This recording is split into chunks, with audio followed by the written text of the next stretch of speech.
Welcome to the Biohack Humans podcast.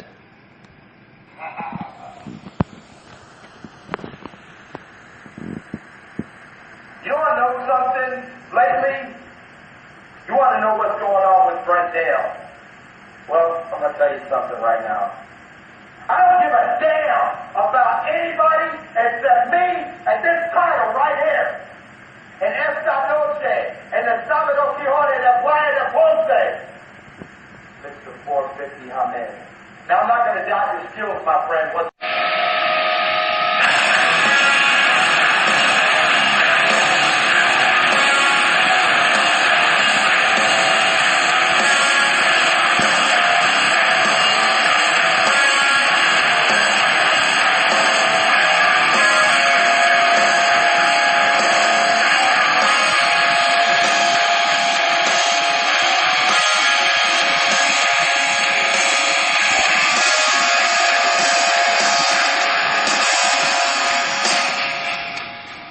Welcome to another week of the Biohack Humans podcast. We're joined today by special guest, the natural-born fighter, Brent Dail. Before we get started, just to go over the few show notes as we typically do, anything you hear today is not going to treat, diagnose or cure any disease. This is strictly for entertainment and education purposes only. Anything you get out of this is hopefully going to enhance your life in some better manner. As always, this podcast is brought to you by Functionised Integrative Therapeutics. Get Functionized with those guys over there in Colts Neck, New Jersey. Keep an eye out this week for the Functionized Groupon, where you'll be able to receive huge discounts off of the body fat laser. Lose anywhere from 3 to up to even 9 inches off of any troubled spots instantly with the body fat laser known as Genetisculpt, found at Functionized Integrative Therapeutics. So, without further ado. Hello, Biohacker Nation. We're back once again. Of course, this is Dr. Mike, and always the mad scientist. It's Jim. What's up, yo? It's Jim. Wait. Did I just say yo? You did. All right. Can I smack you for it? Can we redo that? Sounds up to y'all, man. Hey, y'all want to take a second, that's fine with me. That is the the natural-born fighter, Brent Dail. He's our special guest today. And, hey, how y'all doing? So Brent's been introduced awkwardly already. Great job, Jim. I've already said the word yo. The education is just flowing. So, all right. We can only get better is what we're getting at. We could only get better. That's a plus. Sure as heck hope so. All right, Brent, welcome to the show. We're really happy to have you here. Well, thank you very much for having me. I really appreciate it. So, tell us about your upbringing and exactly how you got into wrestling.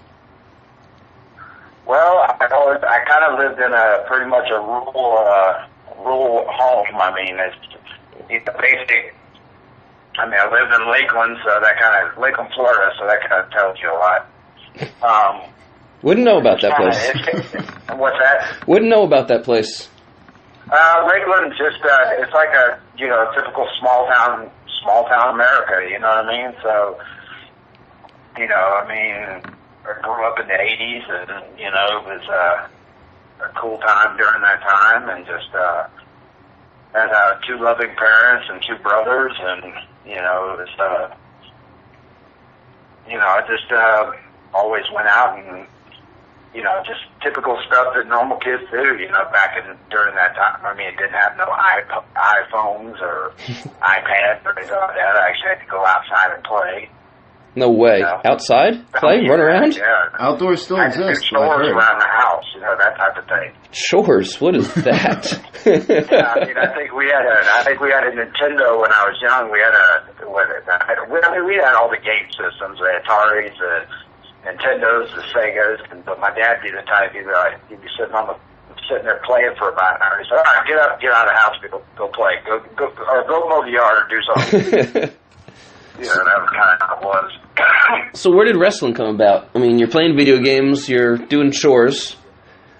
Yeah, the wrestling kind of came about when I was always into it, man. I mean, it's ever since I was like a kid. I mean, I used to watch WWF, well, now WWE, or watch NWA, and whatever was on Saturday morning, I would watch, and I got into it, and I just always, I mean, I liked Hulk Hogan, Ric Flair, all those types of guys, and just, and then all the other ones for the past, like Dusty Rhodes and guys like that, and, Dusty Rhodes was like the man down here in Tampa, so, Tampa, Lakeland, that area, I mean, he was the king of Florida practically, so, and I like the guys like the Funks and the Briscoes. I mean, they were a little bit before my time, but I remember seeing them during that time, so, and, it was what it was, and, I got into it. I always liked watching on Saturday, and wrestling kind of came about. Found out that my junior high team, that I went to, Kathleen Junior High, had a wrestling team. And one time I went to a in-school wrestling match and watched it, and the entire school was there to watch it, and it was just like, I was like, you know what, that's what I want to do. And I said, we can actually wrestle at school. He said, yeah. I mean... The only way to fight and not get detention, right? Yeah, pretty much. I mean... yeah, give me 1 second. No, I started out watching it, and it was really cool, and I tried to go out for the team, and the coach looked at me like I was nuts. He said, well, it's not like that stuff on TV. You're not going to be flying off the top rope. And I said, well, I kind of guessed that, from watching it. So I sat there and I watched it. I came out for the team, tried to, and he was like, my mom and dad were kind of against it at first, so I didn't do it. And they were like, thought I was going to get hurt, so... they ended up saying, all right, well, I ended up transferring to Lake Gibson. Excuse me. I ended up transferring to Lake Gibson Junior High. And when I got over there, I was going to try out for the team. I was at a football game one night, and I ended up getting a concussion really bad. And that kind of... Should I ask, were you playing in the football game? No, I was just there. I almost fell through the bleachers. So you pretty much started jumping off of high ropes and things at a premature age here.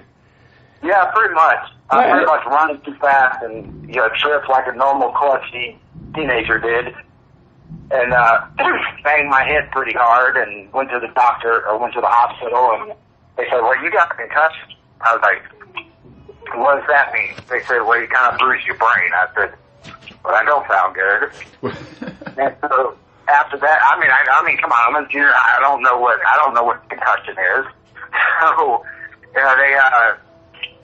the coach told me, oh, no, I don't think so. And then my mom was like, no, you can't come out this year. But then, luckily, I was all right. They didn't know a lot about that back then. So, long story short, this was like in the late 80s, 89, something like that. So they had tryouts because he needed some people before the county tournament.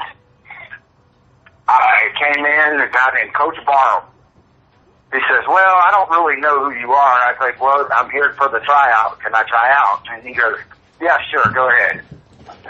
So I ended up meeting a lot of guys just because I used to go to a friend's. We had some neighborhood kids that were on the wrestling team at Lake Gibson and Kathleen Junior High, and they taught me a lot of wrestling moves and stuff, and they taught me a lot of amateur wrestling. I came out and he goes, I started beating a lot of his kids, and he goes, how do you know all this? I said, well, I watched it on TV, and I have some kids in my neighborhood that wrestle. And he's like, all right. He said, well, I'm sorry. I would hate to give you bad news, but I'm going to go with this kid over here named Chris Turner that played football for me. Bummer. Are you kidding me? So I beat half the guys on your team, but you're not going to let me go. He goes, well, it is what it is. I don't really know you. I was like, you know how coaches can be kind of disparaging. There's politics involved at early ages too, huh? Oh, yeah, big time. So I had to wait. So after that, I had to wait till high school. So it was no fault of my own. And then when I got to high school, I went. I had a really good credit coach named Chris Taylor, and an assistant coach named Dale Blackburn, who I pretty much told him when I walked in, I said, I'm going to be the best wrestler you ever had. And at first, the assistant coach looked at me and goes, I believe this kid. The head coach was like, you got to prove something to me, kid. Mm-hmm. I'm like, all right, that's fine. So I was on JV. I didn't make varsity. I was on JV as a 10th grader. And I pretty much went 18-2 that year. On JV, I pretty much beat the crap pinned. I pinned a lot of people. And I think I lost in 2 finals of 2 tournaments or something like that. And then long story short, then the next year, my junior year, I had a pretty decent year. They plugged me in where they could plug me in at. I think I was 140 pounds, and I think they jumped me up to 171 one time. There you go. Just to see what I could do, and I think I tied a kid. And that kid ended up being like a state qualifier or something. So it was what it was, and I had an okay year. I didn't qualify for regionals, but I always was going to freestyle tournaments ever since 10th grade. Those were the off-season tournaments. Mm-hmm. And I was learning a lot from you remember when we used to take Psalms to all those tournaments and stuff like that, and a lot of the kids from Kathleen to all those tournaments? I remember, yeah, the more that you wrestle, the better you get. Yeah, exactly. Go figure. At practice. And I think my junior year, I didn't have a very good season, but in freestyle Greco, season I did really well. And I think I wrestled a state champion who was a 2-timer from Arbordale High School named Josh Hackett. And I wrestled him 5 times that summer. And I think every time, the first time I wrestled him, he teched me. He beat me by 15 points. He beat the crap out of me. Ouch. And then the next time I wrestled him, it was a major decision. The next time I wrestled him, I put him on his back and I had him pinned at the state freestyle championships. And the whole entire stadium came down and was watching that match. I had him on his back and they're like, oh my God, they got him pinned. So how do you go from somebody, don't take this the wrong way, destroying you to beating the crud out of him in such a short period of time? Yeah, I think by the end of summer I ended up pinning him. That's pretty amazing how to go from one extreme to the other. I basically, 2 guys that back then we didn't have internet, so I would go to the library and they had microfiche or whatever, and they had all these Sports Illustrated articles, and I read up on 2 wrestlers, Alexander Karelin from Russia and Dan Gable from Iowa, the great Dan Gable. No explanation needed on who Dan Gable is. No, my own name drop. Exactly. And Alexander Karelin, the Russian beast, the Russian bear. And I just read about how they trained and stuff like that, and I just was like that. I was like, every spare moment I was training, I was lifting weights, I was running, if I didn't have I would go to practice, and if I didn't have a partner, I would do shadow drilling. I didn't really care. I was just and I had a friend in high school who was really good named Robert Bruce. He ended up taking 3rd in state, and he ended up being an All-American in Division III down the road. But he was my practice partner. He just beat me up for for 10th and 11th grade. He beat me up, and I just got better and better, and I just wouldn't quit. I wouldn't stop. I had a goal. I wanted to be a state champion, and I wasn't going to stop till I got it. And needless to say, the next year I pretty much had a dominant year. I set a pin record that year, which has been beaten by now, but back then it wasn't. And I ended up finishing second in state that year. I should have won it, but the guy that beat me was ended up being the NCAA Division I national champion 4 years later. So named Dwight Gardner. So, but it was one of those things that I've always had that mindset that you tell me I can't do it, I'm going to do it. So that's just always been my attitude. And I listened to I read and tried to watch whatever kind of tapes I could get a hold of, and I always tried being a student of the game. I mean, and I've always told young kids that, be a student of the game. You know, try to get as much info as you can, and it's not reinventing the wheel like when you train the hardest, you work out the hardest, bust your butt, you learn as much technique as you can, and you have that never say die attitude, and you'll get where you need to get. So, I mean, that's really what I can sum up in that sense. So you obviously had a very successful amateur career, and you were interested in pro wrestling way before you even started that. But what was the actual step that got you to go into the professional world with it? Well, I ended up going off to college. I ended up selling myself into college.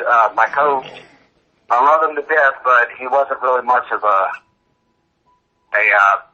wasn't the best, like, trying to get you into college. So it was kind of like, when I'm done with high school, I'm done with you type of attitude. Mm-hmm. So I pretty much started trying to find colleges. I knew I couldn't go to a 4-year, so I just ended up going to a junior college and basically got in, and I got a full scholarship, or a full tuition scholarship. And that was like a year after I got out of high school. So I was like out of school for a year. And that was like one of the crappiest years I ever had in my life. Like, reality hit me upside the head at that time. Like, this was showing, you need to go get a college degree, or you need to do something. If not, you're going to be really working a lot of manual labor jobs the rest of your life. And so, I did that, and I went off, and I did really good in college. I think I All-American 1 year. I was an academic All-American. I went to Division II, Carson Newman University. I qualified for the Nationals, but during that time, it was like trying to live with college life and all that stuff. But long story short, I got my degree in psychology. When I got out, I taught for about a year at Lake Gibson High School, my alma mater. I came back and coached, also as an assistant coach. And I'm getting to the story. I know I get a little off my fingers there, you know, so. Hey, it's a long segue. You got it. Yeah, I know. I'm sitting there going, I'm trying to keep your viewers entertained here. No, I ended up, pro wrestling kind of came about. I always wanted to do it. And during that time, MMA was popular, started getting really popular, the UFC, and I was trying to decide which ways I wanted to go. And MMA at that time had been almost going out of business because of, the whole thing with John McCain and all that kind of stuff, trying to stop it. And so, guys were not even, it was pretty much the dark ages during that time. This was like 1999, 2000 year. And it was kind of dumb luck. I ended up I had 2 state champions that year, and after the year was over, I went to one freestyle tournament, and I was actually not even going to show up that day. I was waiting on the kid to show up, and he wasn't going to be there. I was like, well, I guess he ain't going to show up, so I'm going to go home. I started to go home before the tournament, and he shows up. He said, "You ready to go, coach?" And it was David Huff. I was like, "Oh, okay, let's go." So I go to some tournament, and he starts kicking butt. And during that time, Gerald Briscoe from the WWE was there. He had a couple of kids he was coaching. And I'm coaching David, and during that time, I think I came in, I wasn't feeling so hot. I think I had a hangover that day. And I'm sitting there like, oh, God. All right.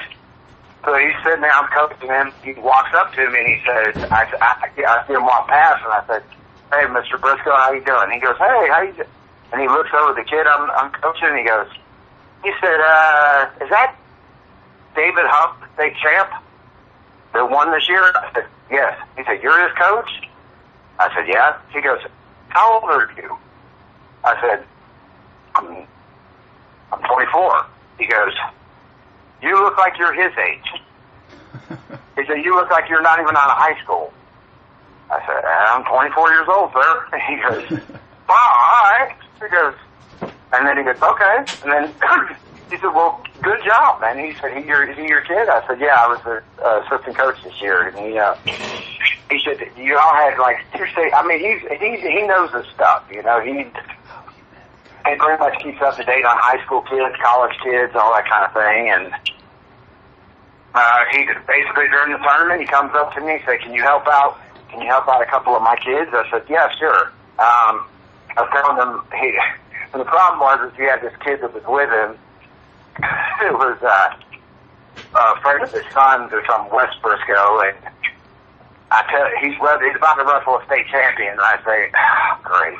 So you want me to coach this kid when he's about to wrestle a state champion?" "Okay. All right. Well, the kid likes to headlock people, and he likes to arm throw." "Oh, okay. Watch out for it." "Oh, okay. Not a problem." This kid was like, yeah, not a problem." I said, "Okay, just letting you know." Comes out there, first thing the kid hits on him is an arm throw and a headlock. And I said, "What did I tell you?"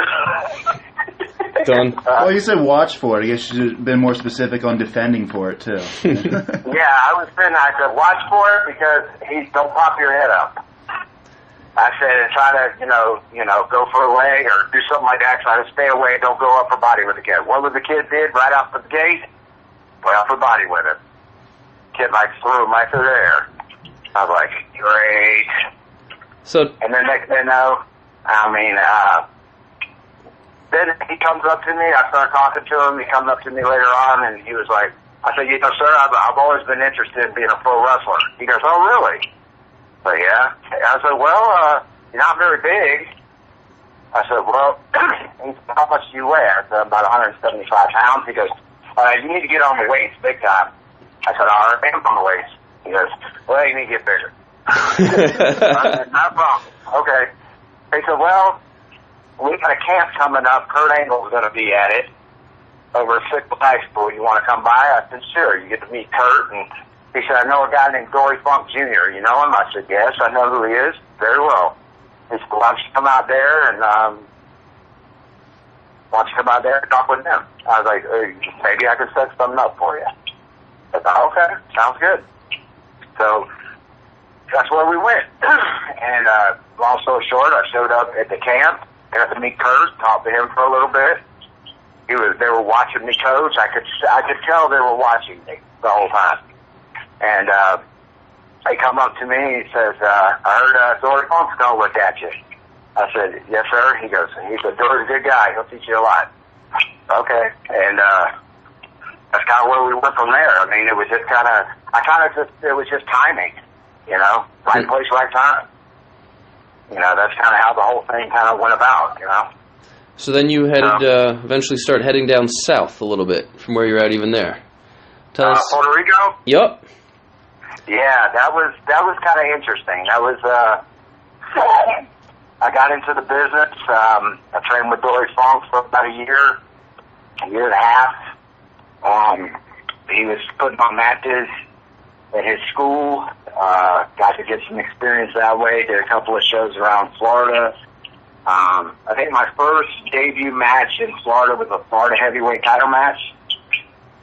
I think I lost the match, but it was my first one. And it was in front of I'd say about 2,000, around 2,000 people. That'd be fun. Yeah, it was in Tampa. It was just at NWA Florida. It was like a local indie show, and I did that. And it was. I went out there. Basically, when I had that match, I went around and basically papered the entire town of Lakeland, Florida. So, I went everywhere. I was putting up flyers anywhere I could put them up. I put them up. So I think I hit. Yeah, go ahead. Do you have any matches that you've had that have kind of stood out among any of them as being the greatest match that you've ever had? If you could put in a greatest matches of all time video. Wow. I have had so many. I've seen you against Sabu that just tore the house down. That was insane. And you two beat the absolute living crud out of each other. I mean, tables were broken. You both were broken. Blood was everywhere. I mean, but other than that, is there any that actually stand out in your mind? I knew Sabu from being down in Puerto Rico when I got down there. I mean, that whole story, that just kind of, again, right place, right time. Jerry Briscoe is like, listen, I don't know if you're quite ready for WWE yet, but I'm gonna go get you some more experience under your belt. So he called up Carlos Colon, who owns WWC down in Puerto Rico, and he said, will you be down there for about 6 months to a year? I was like, okay, that's fine, I'll do that. So there's more logistics behind it. I'm not going to go into too much of it, but I went down there and I got to meet a lot of people. I mean, there was a lot of WWE guys came in. There was a lot of well-known talent that came through World Wrestling Council. It was great, and I had about, over in Puerto Rico, I'd say close to about 1,000 matches in 5 years working there. That'll get you some experience. Yeah, I did. I mean, there's a lot of people. I mean, I think I got practically a master's degree in pro wrestling, I think, being there so long. Mm-hmm. Yeah, I mean, it was something else. I mean, it was just, and then again, I'd have a couple of tryouts. I'd have some dark matches with WWE, and you know, it was a lot of fun. I mean, they just they would bring me up and have me take a look at me, and every time I went out there, I never got booed out of the building. So I mean, that's a plus not to get booed. That's always a plus not to get booed out of a building. Well, when you walk in there, nobody knows who you are. You know what I mean? I mean, it's like that. Remember that time we walked into, when you saw my match with Sabu? I mean, I'm walking into the match. Nobody knew who I was.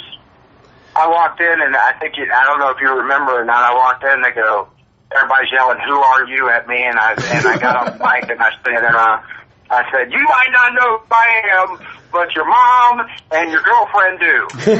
And then you got some booze in a good way. I do remember that. And then after that, the entire crowd was like cheering for me after that.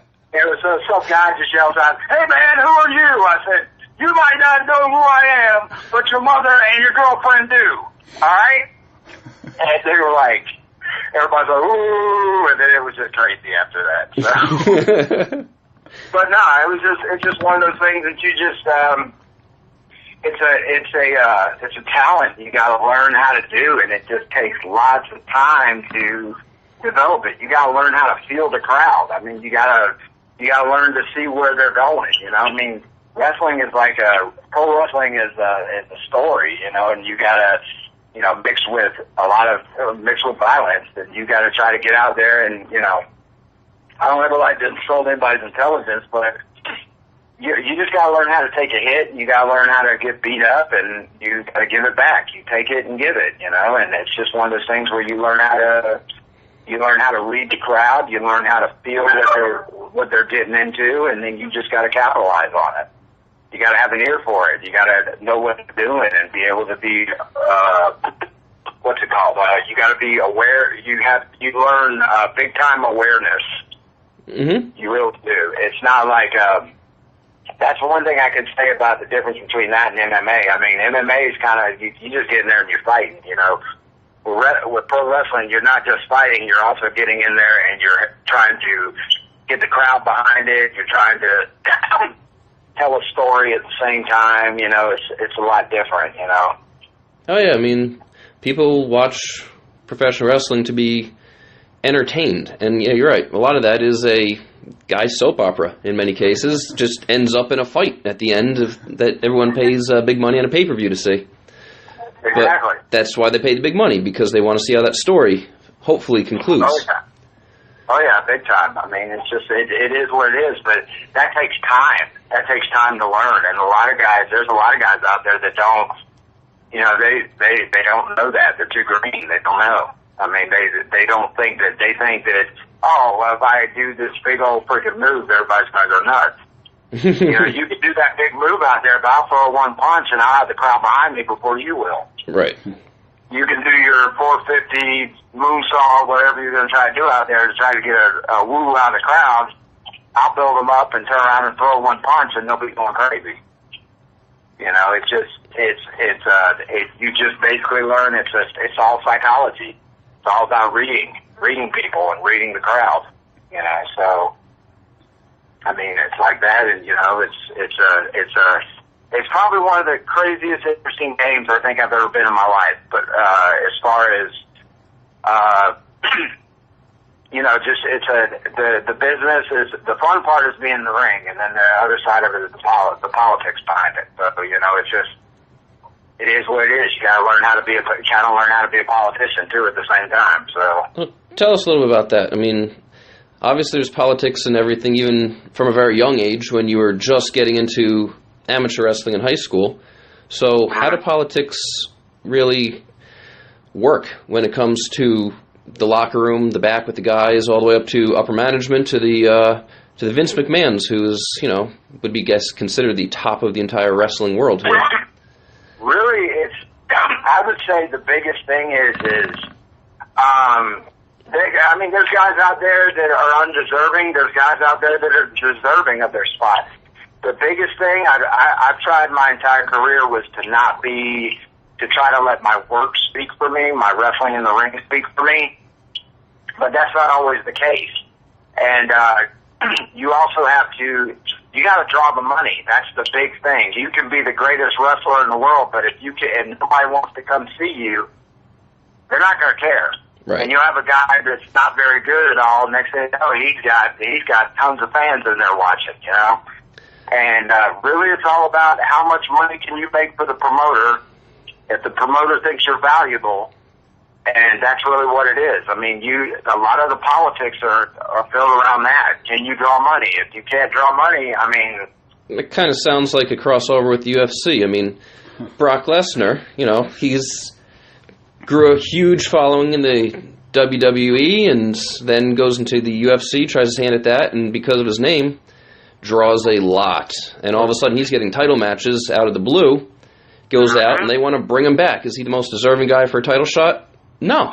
Yeah, the same thing with CM Punk that never had a grappling match in his life, and they threw him in the UFC, and he pulled huge numbers in the pay-per-view, and he was even expected as like a minus or a positive 400 to lose. Yeah, I think it's really the thing with Brock is Brock equals box office. Yeah, 100%. Huh? 100%. And after the last match, Miocic, who went down there, Lesnar being there, ready, coming in. I mean, he got everyone amped up. I mean, everyone's ready for the next fight. And because he's still on suspension. He can't even fight yet. He's not even close to cleared. Yep.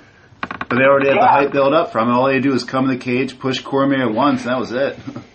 Yeah, I mean, I met Brock back in the day. Brock's 6'3" and probably about 6 foot wide. The guy is like the guy is a monster. I mean, he's a tank. I mean, I walked up to him, and when I shook his hand, it was like shaking two people's hands. He was I have nothing good to say. I have nothing but good things to say about him because he was really cool to me when I met him. He was, Jerry brought me in and introduced me to him, and it was like we talked, we kind of, shooted it for a little bit about, because we both wrestled in college, we both wrestled in junior college, and so we both had careers where we were behind the 8 ball, I mean, he even told me, he said, I was never even recruited. I was like, really? He goes, no. He said, I walked on to the junior college I went to. And that's something. He just became a phenom, and just, I was around the same boat. I mean, I'm not nearly as big as him. I mean, I'm a lot smaller. I'm barely 6 foot and like friggin' 215, 220, so, but he's just, and there's a lot of guys that get better as they get older, and he's one of those guys that did pretty well in high school, but just when you got to college, you just got really, really good. That's good. And there's a lot of guys like that. There's a lot of guys better than peaking if you're in say 8th grade or high school, and then it's all downhill from there, which unfortunately does happen to some guys. They're guys that they win everything early on, and then everyone just keeps getting better, and that's as good as they ever get. So.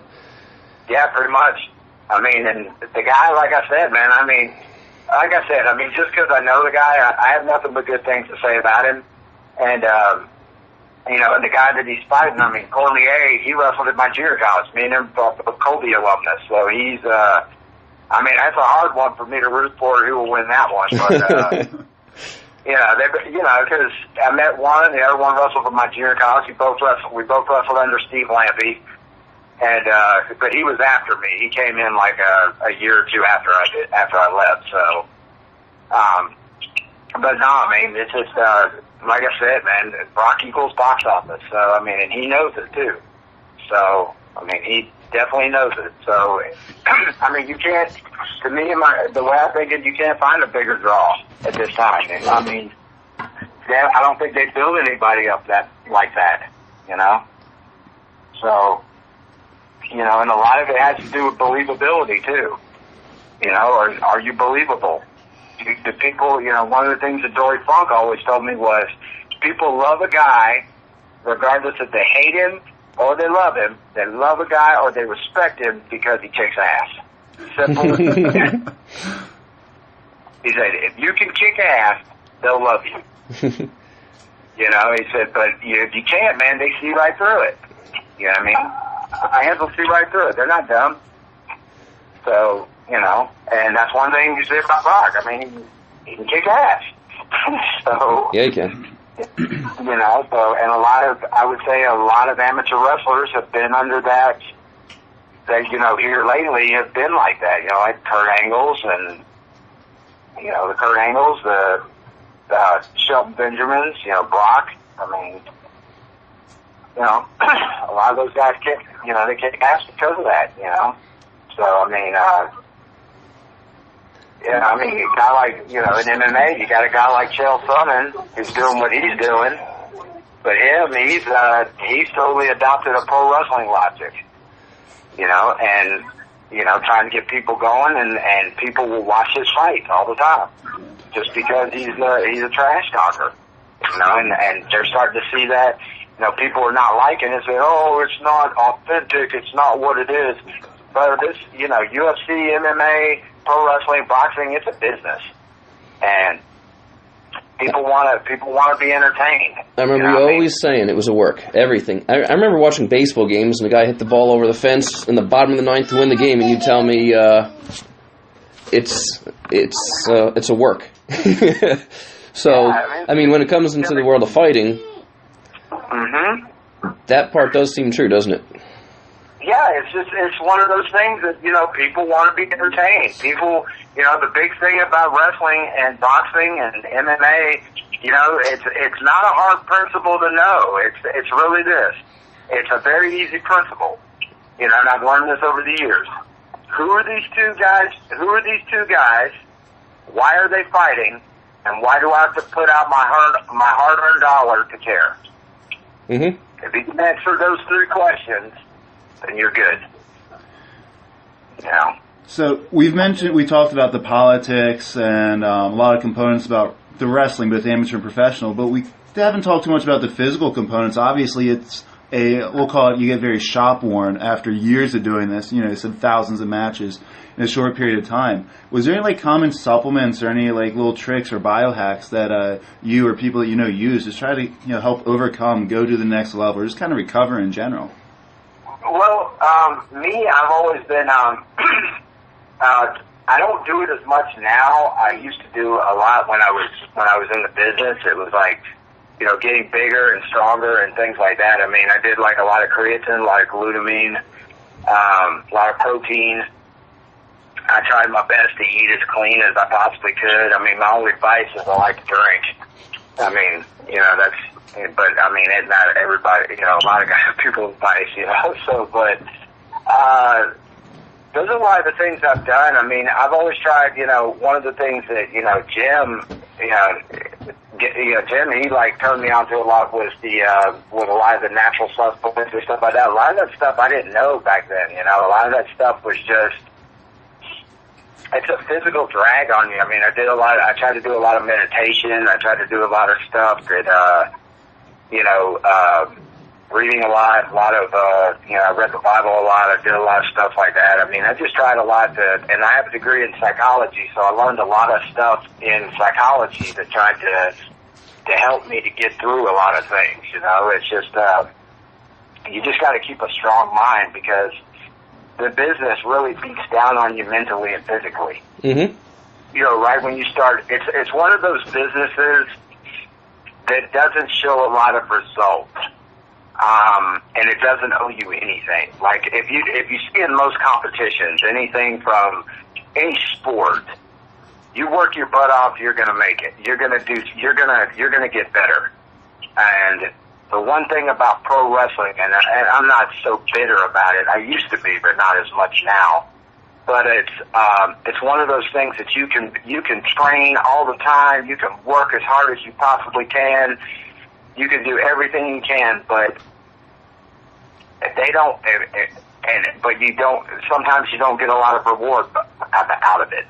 You know what I mean? It's sounds almost like you're a thoroughbred horse, where you train, they make money off you, and then when you are past your prime, you can't make any money anymore. Mm-hmm. See you later. And who's next?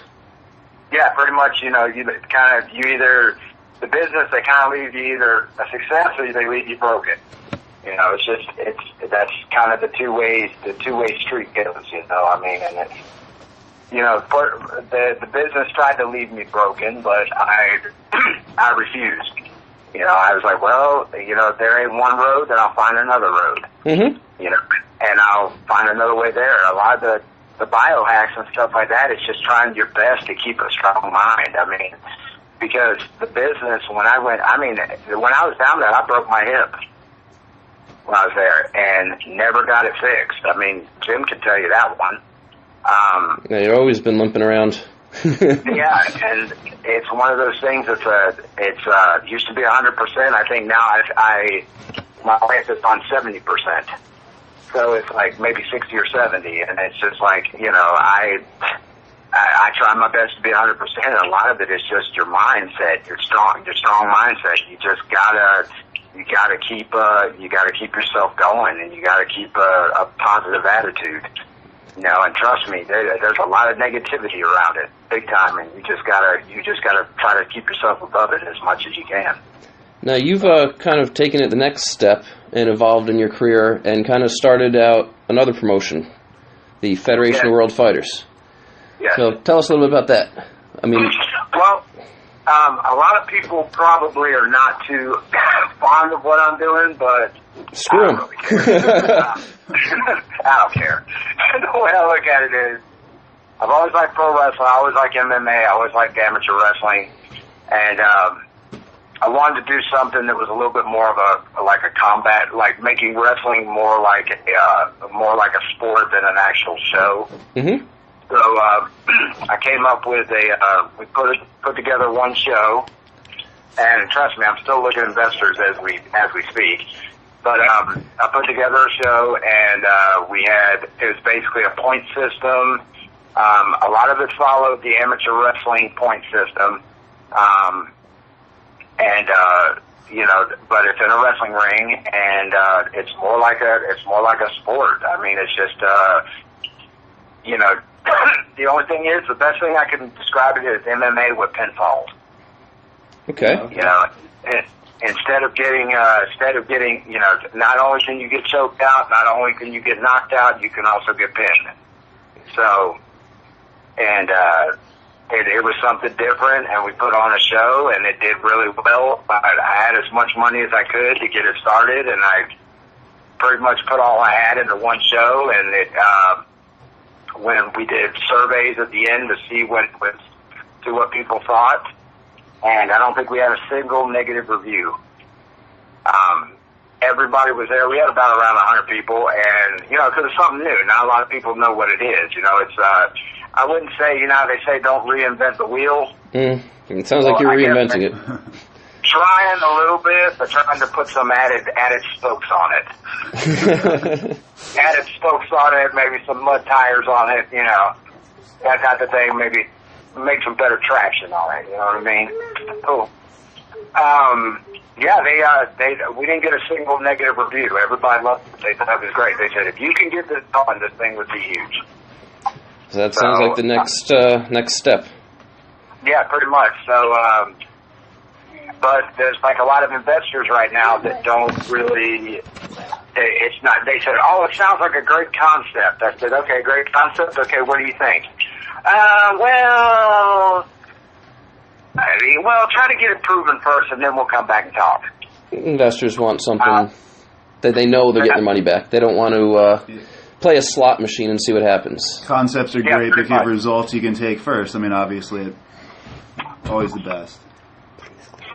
Yeah, so basically, like, I'm still looking to get another show put together. I'm, trying to raise the money myself, and, I am still looking at investors, so anybody out there looking, hey, XWF Federation of World Fighters, Brent Dail, drop me a line.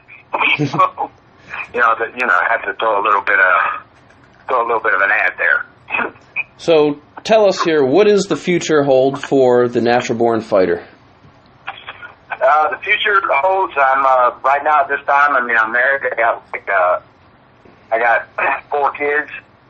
I'm going back to the police academy. Right now I work at Hillsborough County Sheriff's Office as a community service officer. Going back to become a deputy, and there's a lot of money there, and just start building my company up and start putting on shows and see where we go from there. It sounds like a plan. And I'm coaching right now at Freedom High School on the side, and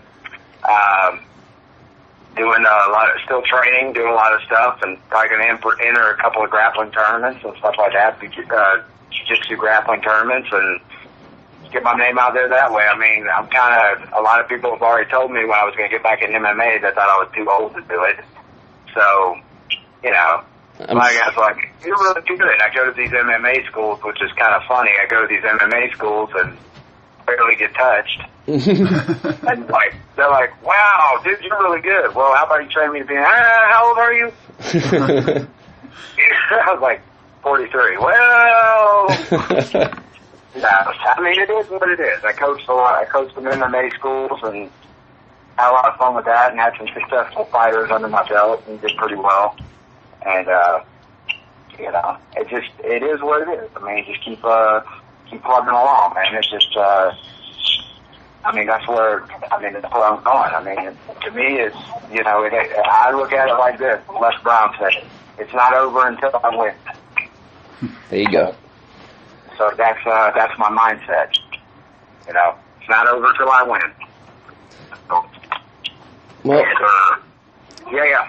I certainly appreciate you being here today. I mean, it's been great hearing just the different insights that you've got and the mindset that you've got to be able to not only get into a difficult industry to get into, have a nice career there, and then you're still in it and still trying to grow from it. I mean, that's awesome. Exactly. And it seems like you become a champion in all walks of life, so.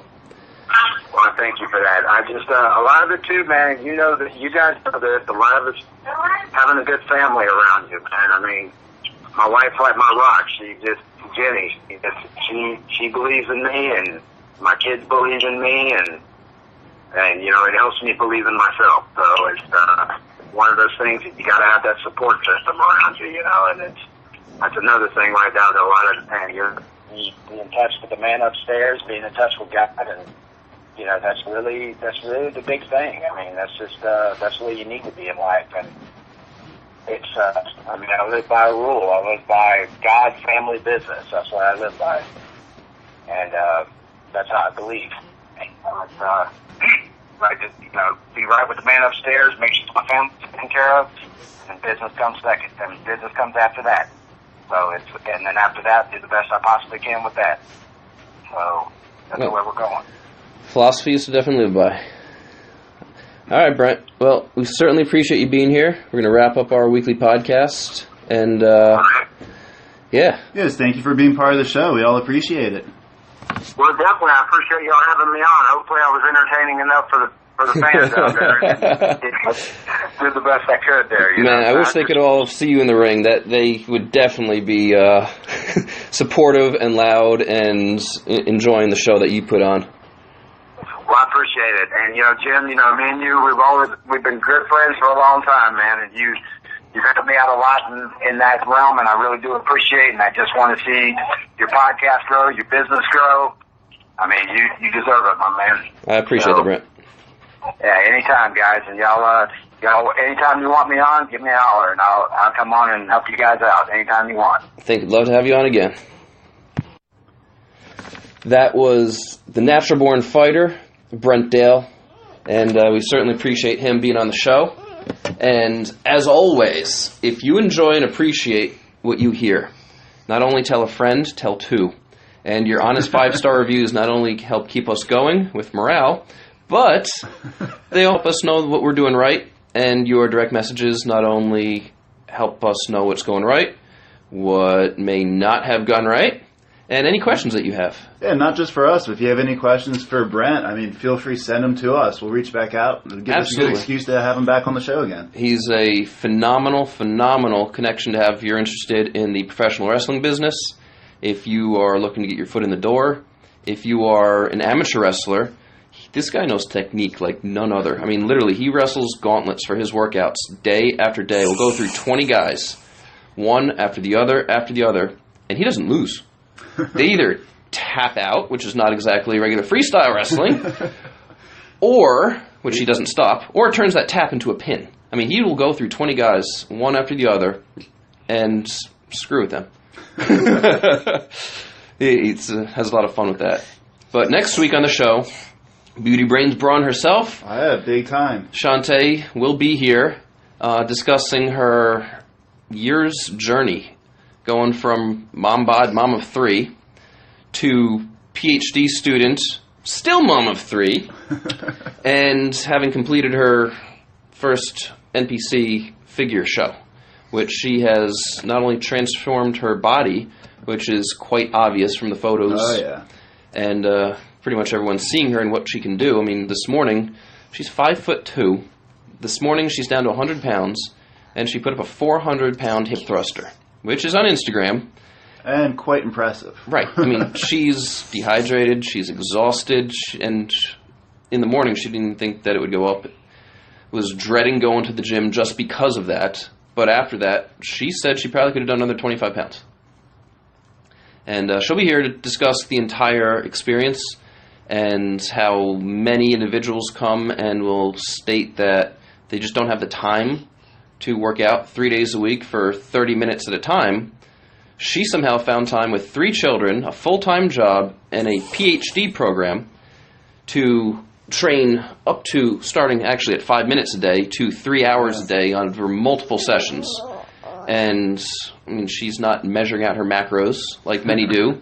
She just knows how to eat and knows how to exercise, and she's done a phenomenal job. Yeah, and you get someone that you have a goal and you believe in yourself enough, you'll find the time for it. And it's just awesome to have someone like her living proof for it. Absolutely. And Biohackers has also now taken on another athlete named Victoria Pajak. She is a personal trainer. She is 18. She's an exercise science student, and she just entered her first competition as well in November. Now, Chantea has stated that she may actually want to compete again, even though she's saying she'll never do it again, in November. So Biohackers will be working and biohacking 2 individuals for competition. Now, we're not just here to help individuals hit their goals for bodybuilding competitions. So other sports as well, we more than happy to work with and help them hit their goals through things that are just not understood, not known in the regular gym, through what people read in magazines, through what people have been doing for years and years. In many aspects, some ideas are great, and others, new philosophies are great, and science just disproves other things. There's more efficient ways to do things. So that's what we do. That's what we that's look what for. We're all about. And just hitting that next level of human performance. So, for another week wrapping it up. I am the mad scientist, not Jim. Yeah, we're done with that one, by the way. Please be. And of course, I'm Dr. Mike. And I've had a crap ton of fun. Woohoo! Hashtag. And on my lap, if anyone's heard in the background, is Alila. That's my 3-year-old. Want to make any noise now, Lyle? You got a chance right now. Want to say hi? There we go, Hurricane. Close enough. All right, guys. Talk to you next week. I'm out. Howdy.